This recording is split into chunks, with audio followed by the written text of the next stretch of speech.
नमस्कार माऊली. चला ज्ञानेश्वरीच्या सहवासात. ज्ञानेश्वरी अध्याय 2 मधील 338 ते 341 ओव्यांच्या सहवासात आपण जाऊया. ज्ञानोबारायांनी आपल्याला जो आत्मरसाचा आस्वाद घ्यायला लागला, अशा साधकाची बुद्धी कशी स्थिर होत जाते, तो पूर्णत्वाला प्राप्त व्हायला लागतो, ह्या दृष्टीने ओळख करून दिलीच. आणि असा हा साधक आत्मरसाच्या सेवनामुळे विषयांपासून बाधणाऱ्या विषापासनं सुरक्षित राहतो. परमेश्वराच्या सद्गुरूंच्या कृपेमुळे त्याला ती विषबाधा होत नाही.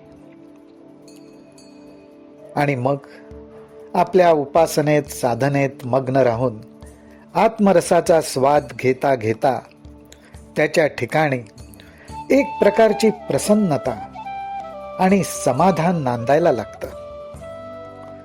ज्ञानोबाराय म्हणतात, देखे अखंडित प्रसन्नता, आथी जेथ चित्ता, तेथ रिगणे नाही समजता संसार दुःखा. खरोखरच माऊली, आज ज्याच्या हृदयामध्ये प्रसन्नता वास करायला लागली आणि त्या प्रसन्नतेचा जो चित्तामध्ये आनंद घेतोय, तो साधक संसारामध्ये जी वेगवेगळी दुःख वाट्याला येतात, जी दुःख आहेत, त्याच्यावर तो मात करू शकतो. ही मात करण्याची शक्ती त्याला जी मिळते, ती अंतःकरणात प्रगट होणाऱ्या प्रसन्नतेमुळे, समाधानामुळे. आणि ती शक्ती कुठनं मिळते तर आत्मरसातनं मिळते. आत्मसुखाचा अनुभव घेत असल्यामुळे मिळते. हे आत्मसुख आतून प्रगट होत आहे, बाहेरून नाही. बरं,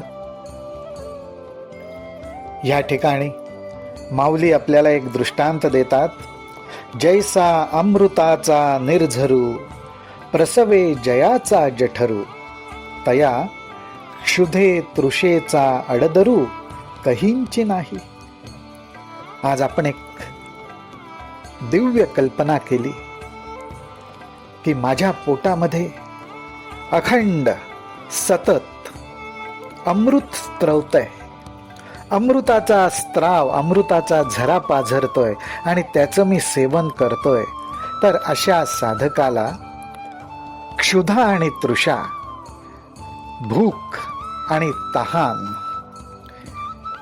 ह्याच्यामुळे काळजी करण्याचं, व्याकुळ होण्याचं काही कारण राहील का? त्याचप्रमाणे ज्याच्या हृदयात हा आत्मरसाचा झरा वाहतोय आणि त्या रसाचं सेवन जर का साधक करत असेल, तर त्याला बाहेर जी दुःख आहेत त्याचा कितपत त्रास होईल, हा विचार आपण करू शकतो. ज्ञानोबाराय पुढे म्हणतात, तैसे हृदय प्रसन्न होये, तरी दुःख कैचे के आहे. तैसे हृदय प्रसन्न होये, तरी दुःख कैचे के आहे. तेथ आपैसी बुद्धी राहे, परमात्मरूपी. ज्ञानोबाराय म्हणतात, आपैसी बुद्धी राहे परमात्मरूपी.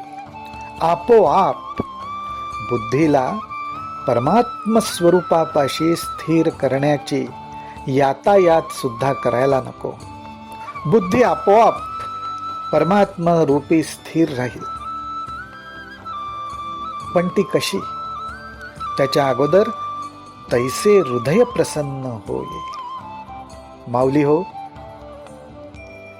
म्हणून दिवसभरात वेळोवेळी आपण आपल्या हृदयामध्ये नामाचं स्मरण करत, आपला आराध्य देवतेचं स्मरण करत, त्यांचं रूप न्याहाळत आपण काही क्षण, काही वेळ घालवला पाहिजे. त्यामुळे अंतःकरणातली प्रसन्नता टिकण्यासाठी मदत होते.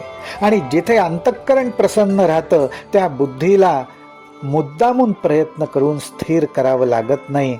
जिथे प्रसन्नता आहे, जिथे सुख आहे, जिथे आनंद आहे, अहो त्या मागेच तर बुद्धी धावतीये, त्या मागेच तर मन धावतंय. आणि जिथं हा आनंद मिळायला लागला तिथे आता मनाला आणि बुद्धीला तुम्ही स्थिर व्हा असं सांगावंच लागत नाही, तर मन आणि बुद्धी आपोआप स्थिर व्हायला लागतं.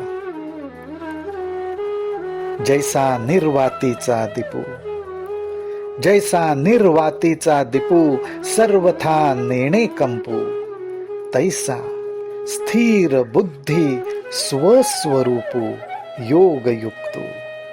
ज्ञानोबाराय म्हणतात, ज्या ठिकाणी वाऱ्याचा स्पर्श नाही त्या ठिकाणी दिव्याची ज्योत न हलता स्थिर असते, स्थिरपणे तेवत असते. वाऱ्याचा स्पर्श होत नसल्यामुळे ती स्थिर असते. त्याचप्रमाणे ज्या मन आणि बुद्धीमध्ये विकल्प नाही, विचार नाही, ते मन आणि बुद्धी सुद्धा त्या दिव्याच्या ज्योतीप्रमाणेच परमात्म स्वरूपी स्थिर राहतं. त्यालाच माऊली म्हणतात स्वस्वरूपू योग युक्तो. अशी जी मन बुद्धीची अवस्था होते ती अवस्था ही योगस्थितीप्रमाणेच योग युक्त म्हटलेलं आहे. त्यामुळे माऊली हो, आपण सर्वांनी जरूर जरूर नामाचं स्मरण करत आपल्या आराध्य देवतेचं सगुण रूप अंतःकरणात न्याहाळत काही क्षण काही काळ स्थिर बसावं. त्याच्या कृपेने आपल्या सर्वांच्या हृदयामध्ये आत्मरसाचा झरा नक्की व्हायला लागेल ही खात्री आहे. रामकृष्ण हरी, रामकृष्ण हरी, रामकृष्ण हरी.